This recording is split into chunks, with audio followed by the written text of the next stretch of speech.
የካፋ ዞን ጤና መምሪያ ኃላፊ አቶ አክሊሉ አሰፋ በመድረኩ ባደረጉት ንግግር የጤናውን ዘርፍ ፋይናንስ በሚያጠናክር መልኩ አገልግሎቱ ተግባራዊ እየሆነ ነው ብለዋል። በዚህም የህዝቡን የጤና ሁኔታ ለማሻሻልና ጥያቄዎቹን ለመመለስ እየተሰራ መሆኑን ጠቁመዋል። ማህበረሰብ አቀፍ ጤና መድን ስንሰራ እንግዲህ በጤናው ዘርፍ የጤናውን ፋይናንስ ዘለቄታዊ እንዲሆን በፋይናንስ ወደ ኋላ የማይቀር የጤና ስርዓት እንዲኖር የመንግስታችን ልዩ ትኩረት ሆኖ 100% የጤና መድን አባል ይሆናሉ ተብሎ የሚታሰቡ አካላት ጤና መድን አባል እንዲሆኑ ለዚህም ዶሜስቲክ ሪሶርስ መሰብሰብ አለብን ተብሎ በተቀመጠው መሰረት ሀብት እየሰበሰቡ ሀብትን ለራሳቸው መልሶ እንዲጠቀሙ በማድረግ የህዝብን ጥያቄ እንድንመልስ እየተደረገ ያለበት ሁኔታ አለ።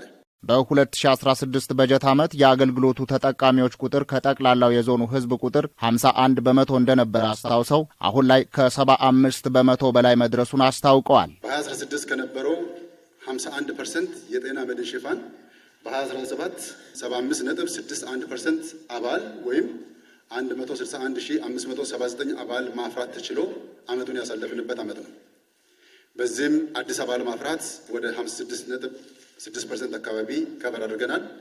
የቀድሞዎቹ 110,000 የሚሆኑትን የ2016 አባላትን መልሶ ማደስ 97% እንደገና እንዲያድሱ አድርገን ማሳለፋችንን ሁላችንም እናስታውሳለን። በ2017 በጀት ዓመት 138 ሚሊዮን ብር ከአባላት መሰብሰቡን የተናገሩት አቶ አክሊሉ ከክልል ከዞንና ከወረዳ መዋቅሮች ለስራው የተደረገውን ድጎማ ጨምሮ ከ175 ሚሊዮን ብር በላይ መሰብሰቡን ተናግረዋል። ወደ 138 ሚሊዮን ብር በላይ ሀብት መሰብሰብ ተችሏል። ይሄም ካለፈው ዓመት ስንመለከት በብዙ ሚሊዮኖች የሚልቅ ሀብት መሰብሰብ ተችሏል።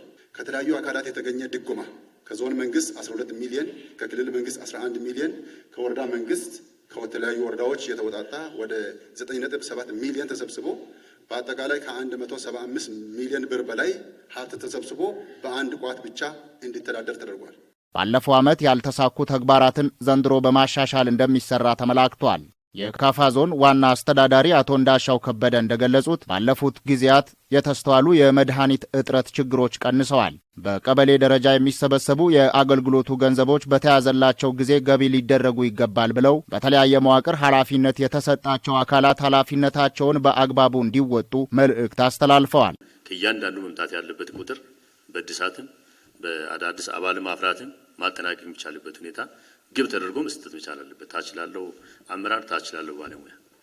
አሁን እኛ ስለሌለን ነው ያልተከናወነው፣ የገሌ ስለሌለ ነው ያልተከናወነው የሚል ነገር በራሱ ስህተት ነው። ተቋም ባለበት ቦታ ላይ፣ አደረጃጀት ባለበት ቦታ ላይ በህብረት ደረጃ በቤተሰብ ደረጃ ማጠናቀቅ ግብ መስጠት ያስፈልጋል። ማጠመን እድሳትን የጨረሰች አባል አዳዲስ አባል ማፍራት ያለቀ ተብሎ የተገመገመ መምጣት የሚችልበት ሁኔታ መኖር መቻል አለበት። የደቡብ ምዕራብ ኢትዮጵያ ህዝቦች ክልል ጤና ቢሮ ምክትል ኃላፊ አቶ ምትኩ ታመነ በራሳቸው አቅም መታከም ለማይችሉ የህብረተሰብ ክፍሎች የሚደረገውን የድጋፍ ስራ በፍጥነት ማከናወን እንደሚገባ አሳስበዋል። ድሃ ሰርብ መደረግ አለበት። አምናኮ ሁላችሁም ቢያንስ 2-3 የድሃ ቻሉ ተብሎ ሁሉም ችሏል። እኛም በየተመደብንበት 10 15 አስገብተናል። ይሄን እኛ እንዲህ ያረግን ታች ያለው ነጋዴውን ድሃ አስገብቶ ጉልት ሻጯን መካከለኛ የሚያስገባ ከሆነ ይህንም በተገቢው ማረም መቻል አለብን። የኢትዮጵያ ጤና መድን አገልግሎት ሚዛን ቅርንጫፍ ጽህፈት ቤት ኃላፊ አቶ ታከለ ታደሰ በኢትዮጵያ ደረጃ በአማካይ የ95 በመቶ አባላትን ደንበኝነት ለማደስ ታቅዶ እንደነበር አንስተው በካፋ ዞን ደረጃ ግን የ97 በመቶ አባላት ደንበኝነት እድሳት መሳካቱን አስታውቀዋል። በካፋ ዞን በበርካታ የስራው ዘርፎች መልካም አፈጻጸሞች ቢመዘገቡም ከፍተኛ ደረጃ ላይ መመደብ ያለባቸው አባላትን ወደ መካከለኛና ዝቅተኛ ደረጃ መመዝገብ ከሚስተዋሉ ችግሮች መካከል እንደሚገኝ ጠቅሰዋል። ፍረጃ ላይ ሰዎች ብዙ ጊዜ አድሮ በሰሩት ነገር አለ። ከፍተኛ ውስጥ መግባት ያለበትን አባል ሆን ተብሎ ወደ መካከለኛ ይገባል፣ ሆን ተብሎ ወደ ዝቅተኛ ይፈረጃል። ግን የዛ ሰውዬ ሀብት ሲጣራ፣ ቡናው፣ እርሻው፣ ማሳው ሲጣራ አይደለም ከፍተኛ ከከፍተኛ በላይ ቢኖርም እዛ ደረጃ ውስጥ መግባት የሚችለው ሰው ወደ መካከለኛ እየገባ ዞኑንም ሀብት እያሰጣ ስለሆነ አደራ የምለው ሲሪየስ ለሱ በኩል ያለው ነገር በደንብ ቢታይ ጥሩ ነው ማለት። በመድረኩ የተሳተፉ አካላት በሰጡት አስተያየትም የማህበረሰብ አቀፍ ጤና መድን አገልግሎትን ጥቅም ህዝቡ በሚገባ መረዳቱን ተናግረው የሚስተዋሉ ችግሮችን በመፍታት ለበለጠ ውጤታማነት እንደሚሰሩ ገልጸዋል።